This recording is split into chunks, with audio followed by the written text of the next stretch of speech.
IPL এর mega নিলাম কি, কখন এবং কিভাবে হয় বিস্তারিত থাকছে এই ভিডিওতে। মেগা নিলাম আসলে কি? আইপিএল এ প্রতি বছরই খেলোয়াড় বিক্রির জন্য নিলাম হয়, তবে সব নিলাম মেগা নিলাম নয়। মেগা নিলাম সাধারণত 3 বছর পর পর হয়ে থাকে। যে বছর মেগা নিলাম হয় সে বছর দলগুলো আগের মৌসুম থেকে সর্বোচ্চ 6 জন খেলোয়াড় ধরে রাখতে পারে। দল সাজানোর জন্য বাকি সব খেলোয়াড়ই কিন্তু হয় নিলাম থেকে। আর মেগা নিলামের পরের 2 বছরে যে নিলামগুলো হয় তাতে খেলোয়াড় বিক্রির পরিমাণ থাকে খুবই কম, কারণ জায়গায় তখন খুবই কম খালি থাকে। মেগা নিলামে বেশি খেলোয়াড় বিক্রি হয় বলে এটি 2 দিনব্যাপী হয়।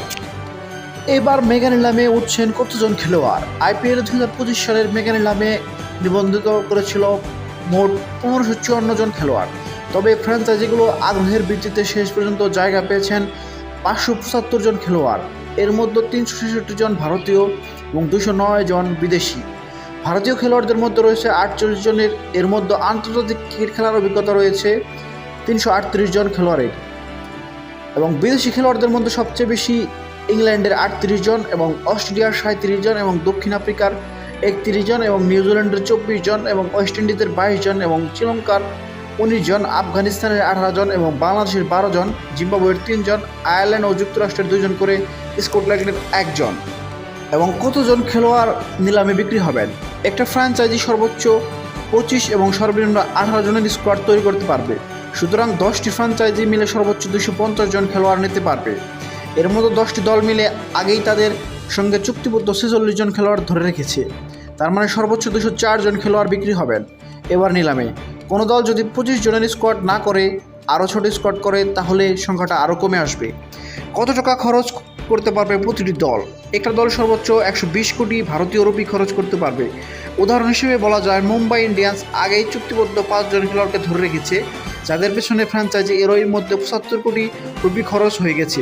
সুতরাং অন্তত 18 জন স্কোয়াড করতে হলে মুম্বাইকে বাকি 45 রুপি দিয়ে 13 জন খেলোয়াড় কিনতে হবে। কোন কোন দল কাদের ধরে রেখেছে? মুম্বাই ইন্ডিয়ান্স ধরে রেখেছে জসপ্রীত বুমরা, সূর্যকুমার যাদব, হার্দিক পান্ডিয়া, রোহিত শর্মা এবং তিলক মার্মা। চেন্নাই সুপার কিংস ধরে রেখেছে ঋতুরাজ গাইকোয়াড, মতিশা পাতিরানা, শিবম দুবে, রবীন্দ্র জাদেজা এবং মহেন্দ্র সিং ধোনিকে। এবং রয়্যাল চ্যালেঞ্জার্স ব্যাঙ্গালুরু ধরে রেখেছে বিরাট কোহলি, রজত পাতিদার, যশ দয়াল। এবং দিল্লি ক্যাপিটালস ধরে রেখেছে অক্ষর প্যাটেল, কুলদীপ যাদব, ক্রিস্টেন স্টাবস। এবং কলকাতা নাইট রাইডার্স ধরে রেখেছে রিঙ্কু সিং, বারুণ চক্রবর্তী, সুনীল নারায়ণ, আন্দ্রে রাসেল, ঋষিত রানা, রণদীপ সিংকে।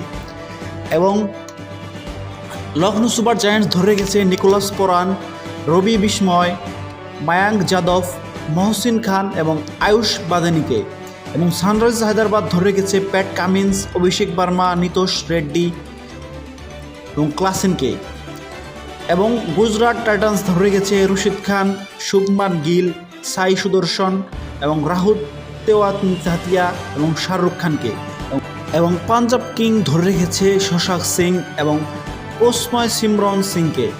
এবং রাজস্থান রয়্যালস ধরে রেখেছে সঞ্জু স্যামসন এবং যশস্বী জাসওয়াল এবং রিয়ান পরাগ, ধ্রুব জুরেল এবং সিমরন হেটমায়ার এবং সন্দীপ শর্মাকে। এবং মার্কি খেলোয়াড় কি?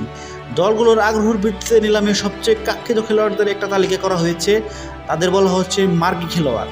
এবার নিলামে মার্কি খেলোয়াড়দের জুটি সেট করা হয়েছে, প্রতি সেটে থাকছে 6 জন খেলোয়াড়।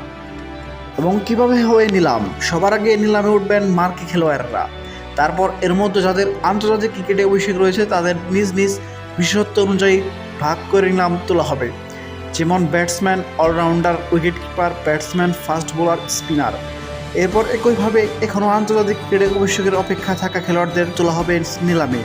প্রায় 574 জনের নিলামে শেষ হলে দলগুলো অবিক্রিত খেলোয়াড়দের মধ্য থেকে কাঙ্ক্ষিত খেলোয়াড়দের একটা তালিকা দেবে, সেই তালিকায় থাকা খেলোয়াড়দের আবার নিলামে তোলা হবে।